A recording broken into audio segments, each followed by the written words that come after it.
नमस्कार प्यारे परीक्षार्थियों। जब भी हम हिंदी व्याकरण की बात करते हैं तो उसमें इस बार जो बीपीएससी में एक बहुत इंपॉर्टेंट टॉपिक था वो था छंद का। और छंद में सबसे पहले तो बच्चों को समस्या होती है वर्ण और मात्रा गिनने में, लेकिन आई होप कि अब नहीं होगी फ्रेंड्स, क्योंकि पिछले कुछ सेशंस में हमने छंद का विषय बच्चों को इतने आसान तरीके से, इतने अच्छे तरीके से करवाया कि आई होप अब सारे बच्चे बहुत अच्छे से मात्राएं और वर्ण काउंट करने लग गए हैं। दूसरी चीज़ जो आती है फ्रेंड्स वो आती है गण, कि यगण मगण तगण जगण सगण, ये सारी चीज़ें पहचानने में दूसरा चैलेंज ये होता है, और ये भी हमने बहुत अच्छे से करवा दिया। आई होप अब इसमें भी प्रॉब्लम नहीं। लेकिन अब जो तीसरी चीज़ आती है वो आती है जैसे कि वर्णिक छंद। वर्णिक छंदों में जो गणों के नियम होते हैं फ्रेंड्स वो बहुत इंपॉर्टेंट होते हैं। और क्योंकि जैसे कि आपका है 11 11 11 11, चार ऐसे फ्रेंड्स आपके पास ये छंद हैं, चारों का जो नियम है वो 11 वर्ण है, संख्या आपकी चारों की 11 है। अब दोनों में अंतर कैसे किया जाए कि भाई इसमें इंद्र वज्रा कौन सा, उपेंद्र वज्रा कौन सा है, या फिर शालिनी कौन सा है, भुजंगी कौन सा है। और ये भी आपका बीपीएससी, ठीक है ना, जुलाई में क्वेश्चन आया था।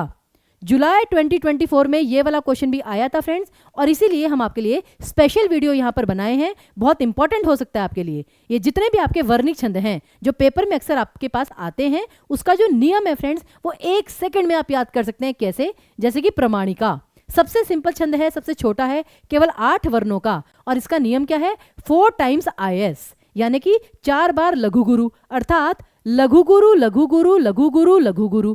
और इसमें एक और सबसे अच्छी चीज है फ्रेंड्स, इसमें आपको वर्णों की संख्या याद करने की जरूरत ही नहीं है, क्योंकि ये आप केवल इतना याद कर लीजिए 4 IS। इसका मतलब ये हो जाएगा कि लघु गुरु अगर 4 बार है तो कुल मिला के 8 वर्ण हो गए। उसी प्रकार जैसे वियोगिनी, अब इसमें क्या है, ये थोड़ा सा डिफिकल्ट है, ये आपका 10 11, इसका मतलब ये है कि जो पहला और तीसरा चरण है विषम चरण, उसमें आपकी 10 ये वर्ण है, और जो आपका दूसरा और चौथा चरण है समचरण, उसमें आपके 11 वर्ण हैं। और इसके नियम में क्या है कि जो विषम चरण है उनका नियम होगा साज एस। साज एस का मतलब जैसे साजन तो साज एस, यानी कि 2 सगण 1 जगण और 1 गुरुवर्ण। और फिर काउंटिंग कर लीजिए, 2 सगण और 1 जगण, यानी कि 3 गण है, 3 × 3 9, क्योंकि गण 3 वर्णों से मिलकर बनता है। 9 + 1 10, तो यानी कि आपको काउंट करने की जरूरत ही नहीं है, ठीक है ना, आपको ये काउंटिंग याद रखने की जरूरत ही नहीं है। आप नियम याद करिए, साज एस। फिर इंद्र वज्र का नियम है ताज SS, उपेंद्र वज्र का नियम है जतज SS। ताज SS मतलब कि आ की मात्रा का मतलब है कि वो गण 2 हैं, कि 2 तगण 1 जगण और 2 ये गुरुवर्ण। फिर उपेंद्र वज्रा का नियम है जगण तगण जगण और 2 गुरुवर्ण। शालिनी छंद का नियम है मता SS, मगण 2 तगण और गुरु गुरु, ये चीज। और इसमें आप इनको छोड़ दीजिए, इतना याद कर लीजिए, उससे आप काउंटिंग आराम से कर लेंगे। और फ्रेंड्स ये पेपर में, ठीक है ना, ये वंशस्थ भी आया था, उपेंद्र वज्रा भी आया था, इंद्र वज्रा भी आया था, और दोहा भी आया था। तो इसलिए छंद के बहुत सारे प्रश्न आए थे।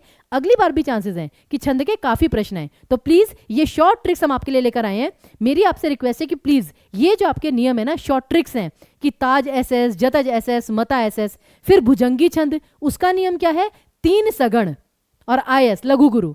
3 सगण का मतलब क्या हो गया कि ये सगण सगण सगण, तो यानी कि आपका आप कह लीजिए कि 3 × 3 9, 9 + 2, ठीक है ना, लघु गुरु, तो 9 + 2 11, आगे आपका आराम से। या फिर 3S IS, इसको आप ऐसे भी लिख सकते हैं फ्रेंड्स। देखिए एक दूसरा तरीका, 3S IS 3 सगण लघु गुरु, ये तरीका हो सकता है इसको लिखने का। फिर वंशस्थ जतजर, कि जगण तगण जगण रगण, 4 वर्ण है, यानी कि हर गण में 3 3 होते हैं, तो 4 3 12, तो 12 आपके वर्ण हो गए। द्रुत विलंबित का नियम है नभार, नगण 2 भगण और 1 रगण। तोटक छंद में भी 12 है, तो देखिए 3 12 वाले हो गए। तो ये इनको याद करने के बजाय आप नियम याद करिए, जतजर नभार और 4 सगण। सिंपल सी चीज फ्रेंड्स, यहाँ पे 3 सगण थे, यहाँ पे 4 सगण हैं तोटक में। उसी प्रकार वसंत तालिका में तबझा SS, तबला की जगह तबझा SS। तो मुझे लगता है फ्रेंड्स कि अगर आप इस तरीके से याद करेंगे, मालिनी छंद का नियम है नाम्या, 2 नगण 1 मगण 2 यगण, और लास्ट में मंदाक्रांता, इसका है म भंता SS, म भंता SS।